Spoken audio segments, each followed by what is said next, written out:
নাহিদ রানাকে নিয়ে ভয় পাচ্ছেন অনেক বিশ্লেষক থেকে শুরু করে অনেক ভক্তরা। আর ভয়ের কারণ হচ্ছে ইন্ডিয়া।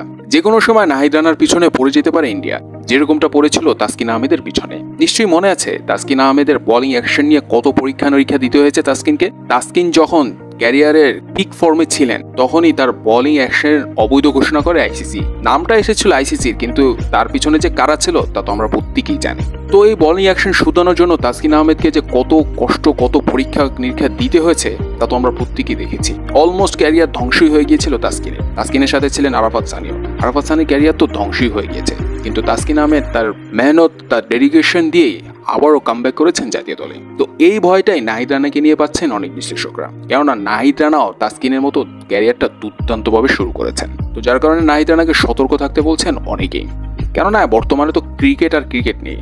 ক্রিকেটের অপর নাম হচ্ছে ইন্ডিয়া, আর ইন্ডিয়ার অপর নাম হচ্ছে ক্রিকেট। সব কিছুতে রাজত্ব করছে এখন ইন্ডিয়া। তাদের যখন যা ইচ্ছা তাই করেছে বা করছে এখনো।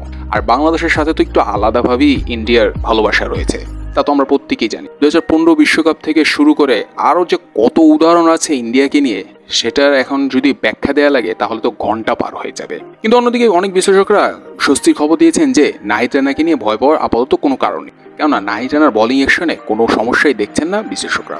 আপাতত নাহিদ রানা স্মুথ অ্যাকশনই বল করছেন, তো তাকে নিয়ে টেনশন করার কোনো কারণ নেই। আর বাংলাদেশের ক্রিকেট ভক্তরা বলছেন যে এরকম একজন উদীয়মান পেসার, এরকম একজন দুর্দান্ত বলার বাংলাদেশে খুব কমই এসেছে বা আসে। তো তাকে সর্বোচ্চ টেক কেয়ার করার অনুরোধ জানিয়েছে বিসিবিকে বাংলাদেশের ভক্তরা।